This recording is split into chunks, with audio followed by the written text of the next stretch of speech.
Om Swastiastu. Saudara-saudara sebangsa dan setanah air yang saya hormati, dalam memperingati 17 tahun fraksi PKS DPR RI menunggang bersama TNI mencintai dan merawat Indonesia, izinkanlah saya membawakan sebuah pidato biografi tokoh bangsa, yaitu Raden Ajeng Kartini. Saudara-saudara, Raden Ajeng Kartini sudah tidak asing lagi bagi kita karena perjuangannya sebagai tokoh emansipasi wanita serta pelopor perempuan pribumi pada masa penjajahan Belanda. Kartini lahir di Jepara pada tanggal 21 April tahun 1879. Ia berasal dari kaum priai atau keturunan bangsawan Jawa. Saat ia lahir, ayahnya adalah seorang bupati Jepara, yaitu Raden Mas Adipati Aryo Sosroningrat, dan ibunya Mas Ayu Ngasirah, serta beliau memiliki dua saudara kandung, yaitu Rukmini dan Kartina. Secara pribadi, beliau tidak suka dipanggil dengan gelar bangsawannya. Ia lebih suka dipanggil dengan sebutan Kartini saja tanpa Raden Ajeng maupun Raden Ayu. Pada masa tersebut, perempuan dilarang melakukan pendidikan secara resmi di sekolah, dan perempuan yang sudah berusia 12 tahun diharuskan untuk memiliki pasangan hidup, serta masih banyak lagi diskriminasi yang terjadi pada masa itu.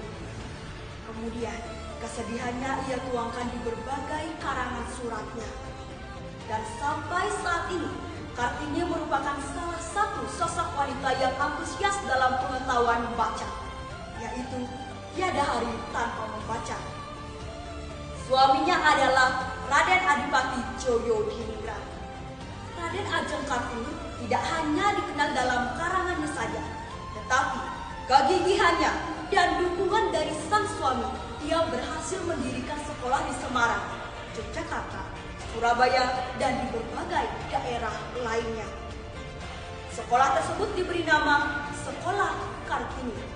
Upaya dari seorang putri Bupati Jepara tersebut mampu membuka pandangan bagi kaum wanita yang berada di daerah lainnya. Korespondensi dan semangatnya yang tak pernah terbatas membuatnya semakin sadar akan ketimpangan sosial dan patriarki yang menekan kaum wanita sebangsanya. Oleh karena itu, ia bertekad memajukan pola pikir serta kesetaraan dalam mengenyam pendidikan bagi kaum perempuan. Dalam bergaul, Kartini juga tidak pernah membeda-bedakan teman yang satu dengan teman yang lainnya. Tanda-tanda emansipasi yang dilakukan oleh Kartini sudah mulai sejak ia umur 6,5 tahun, yaitu Kartini ingin bersekolah. Namun, bagi anak-anak perempuan Jawa, melaksanakan pendidikan secara resmi di sekolah dianggap tabu, dicerca oleh masyarakat, serta disalahkan oleh adat ataupun norma. Namun, Kartini kecil memberontak tradisi diskriminatif tersebut. Oleh karena itu, Kartini sangat berpengaruh terhadap kebangkitan negara kita saat ini. Namun, setelah 4 hari beliau melahirkan anak pertamanya, yaitu pada tanggal 17 September tahun 1904, beliau menghembuskan nafas terakhirnya, yaitu pada usia 25 tahun.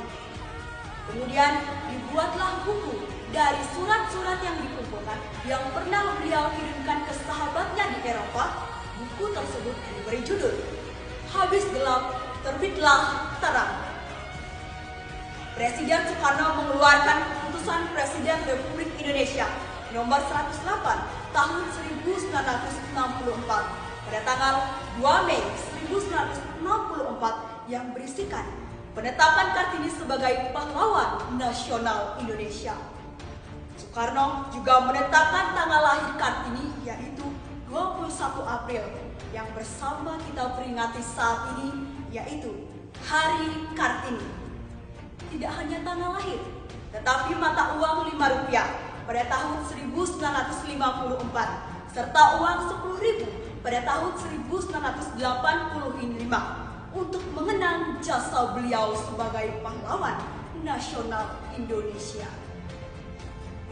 Saudara-saudara yang saya hormati, sebagai generasi penerus bangsa, beberapa hal yang dapat kita teladani dari sosok Raden Ajeng Kartini, yaitu pertama, rendah hati.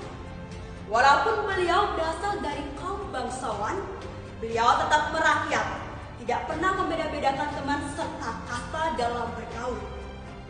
Kedua, taat dan patuh kepada orang tua. Kartini selalu taat dan patuh kepada orang tuanya. Saat ayahnya melarang Kartini untuk melanjutkan studi ke Batavia ataupun ke negeri Belanda, karena ayahnya pernah mengatakan, anak perempuan tidak perlu bersekolah tinggi-tinggi. Walaupun Kartini memiliki pemikiran tersendiri, ia tetap menghargai pendapat orang tuanya. Yang ketiga, optimis dan berani. Di masa hidupnya, opini Kartini selalu ditentang oleh masyarakat karena tidak sesuai dengan norma serta adat yang ada. Namun, Kartini tetap menyuarakan bahwa perempuan haruslah tetap bersekolah, mengejar cita-cita serta belajar dengan secara resmi di sekolah. Menurutnya, hal tersebut akan menutup pandangan wanita untuk melihat serta mengenal dunia lebih luas. Yang keempat, tidak berhenti belajar. Kartini dikenal dengan sosoknya yang sangat cerdas dan semangatnya yang tak pernah terbatas. Ia suka menambah wawasannya dengan cara membaca koran, buku, majalah baik dari dalam maupun luar negeri. Saudara-saudara yang saya hormati, dari pemaparan saya tadi, tentunya saudara-saudara sudah lebih mengenal sosok Raden Ajeng Kartini.